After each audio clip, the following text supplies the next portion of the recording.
Innal hamdalillah nahmaduhu wa nasta'inuhu wa nastaghfiruh wa na'udzu billahi min shururi anfusina wa min sayyiati a'malina may yahdihillahu fala mudhillalah wa may yudlilhu fala hadiyalah. Asyhadu an la ilaha illallah wa asyhadu anna Muhammadan abduhu wa rasuluh alladzi la nabiyya ba'dah, amma ba'du. Puji syukur kehadirat Allah Subhanahu wa taala yang mana dengan qudrat dan iradahnya kita masih bisa melaksanakan aktivitas sehari-hari kita dengan baik dan dalam keadaan sehat walafiat. Salat serta salam semoga dilimpah curahkan kepada junjungan kita yakni Habibana wa Nabiyana Muhammad sallallahu alaihi wasallam. Teman-teman, pada kesempatan kali ini kita akan membahas tentang gender dalam perspektif Islam. Nah, yang pertama adalah kesetaraan peran laki-laki dan perempuan. Islam memandang laki-laki dan perempuan itu setara, sama hamba Allah dan sama-sama manusia. Nah, yang membedakannya apa? Yang membedakannya adalah dalam Quran surat Al-Hujurat ayat 13 Allah berfirman, A'udzubillahi minasyaitonirrajim. Inna akramakum indallahi atqakum. Yang artinya, inna akramakum, sesungguhnya yang paling mulia indallahi, di sisi Allah, atqakum adalah orang yang paling bertakwa. Nah, di sini jelas ya teman-teman, bukan jenis kelamin yang menentukan kemuliaan seseorang, tapi ketakwaannya. Ya, Rasulullah bersabda, perempuan adalah saudara kandung laki-laki dalam hadis riwayat Abu Dawud. Nah, maksudnya laki-laki dan perempuan itu sama-sama berharga, saling melengkapi, bukan saling merendahkan. Itu maksudnya saudara kandung laki-laki itu ya. Nah, yang kedua adalah bias gender dalam masyarakat dan cara Islam meluruskannya. Apa sih bias gender itu? Nah, bias gender itu adalah anggapan tidak adil terhadap seseorang hanya karena jenis kelamin ya. Jadi misalkan cowok itu laki-laki itu harus kuat, terus gak boleh nangis, harus cari nafkah, atau untuk perempuan cocoknya di dapur, terus pendidikan juga pentingnya buat laki-laki misalkan, terus perempuan itu lemah. Nah, seperti itu ya, anggapan-anggapan yang seperti itu yang sering kita dengar ya di masyarakat ini. Nah, Islam ini meluruskan ketidakadilan ini dengan turunnya ayat surat An-Nahl ayat 97 ya. Ini ditegaskan dalam surat ini yang bunyinya, A'udzubillahi minasyaitonirrajim. Man 'amila shalihan min dzakarin aw unsa wa huwa mu'min falanuhyiyannahu hayatan thayyibah.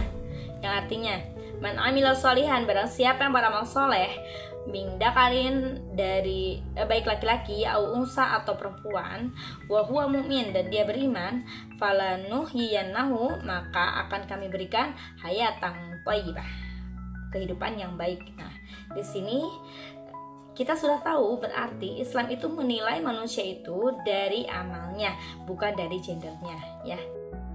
Nah, teman-teman, itu yang kedua. Dan yang ketiga kita akan bahas tentang tokoh-tokoh perempuan dalam sejarah Islam.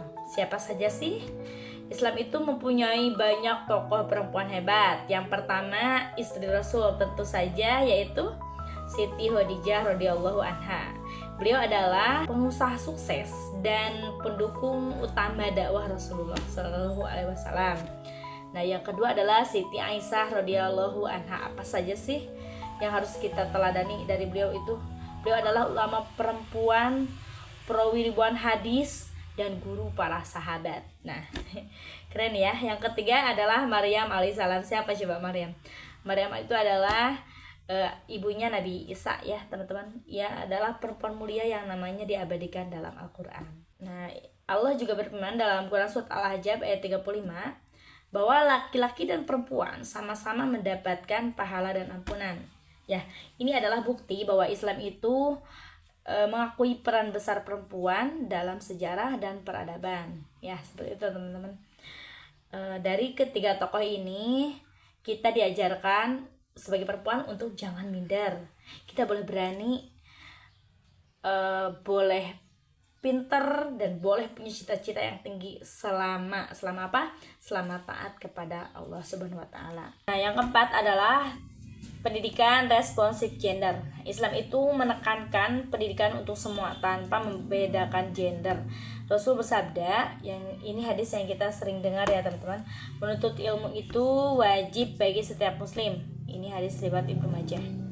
Ya, artinya laki-laki dan perempuan itu sama-sama wajib belajar. Nah, responsif gender itu apa sih? Responsif gender itu berarti anak laki-laki dan perempuan memiliki kesempatan yang sama untuk belajar dan tidak ada larangan hanya karena gender.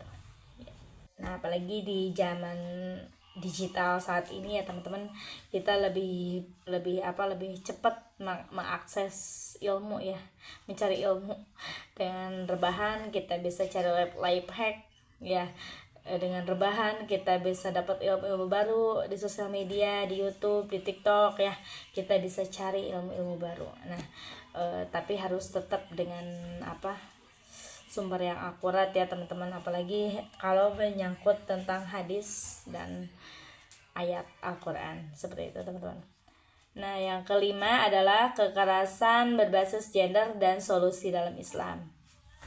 Islam itu sangat melarang kekerasan baik fisik maupun verbal, terutama terhadap perempuan.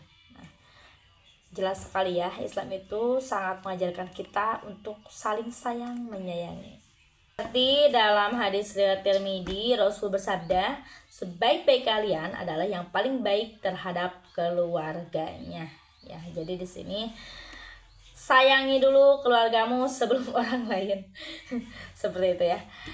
Jadi jelas sekali ya teman-teman, kalau kita baik terhadap keluarga, rezeki kita pasti juga lancar ya. Jangan sampai ada kekerasan dalam rumah tangga, karena dalam Islam itu diajarkan untuk saling menyayangi. Nah, apalagi Rasul juga tidak pernah mukul perempuan ya. Solusi dalam Islam apa sih dalam kekerasan berbasis gender ini? Yang pertama itu, Islam itu mengajarkan kita akhlak dan kasih sayang ya. Sebagai muslim, kita pasti tahu akhlak yang baik dan akhlak yang buruk. Ya. Yang kedua adalah menegakkan keadilan. Nah, yang ketiga adalah menyelesaikan masalah dengan musyawarah. Jika kita nanti punya masalah, ketakdirkan punya masalah, coba berdiskusi ya teman-teman. Jangan main ketika punya masalah update status, ketika punya masalah kabur dari rumah, jadi masalahnya tidak selesai gitu.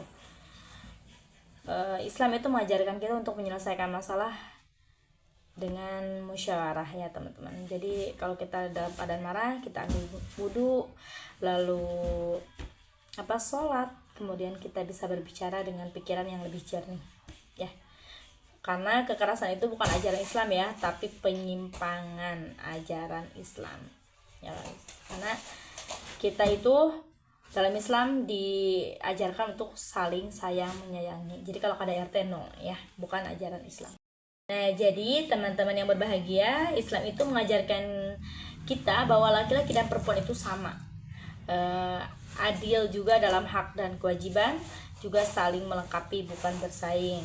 Nah, mari kita jadi generasi muda yang menghargai sesama, menolak bias dan kekerasan gender, dan meneladani akhlak Rasulullah dalam kehidupan sehari-hari. Semoga Allah membimbing kita menjadi hamba yang adil dan bertakwa. Amin ya rabbal alamin. Ya. Baik teman-teman, sekian yang dapat saya sampaikan. Mohon maaf jika ada salah-salah kata. Yang benar hanya dari Allah. Saya tutup dengan doa, Rabbana atina fid dunya hasanah wa fil akhirati hasanah wa qina adzabannar. Allahu yahudu bi aidina ila ma fihi khairul islam wal muslimin. Wabillahi taufiq wal hidayah. Wassalamualaikum warahmatullahi wabarakatuh.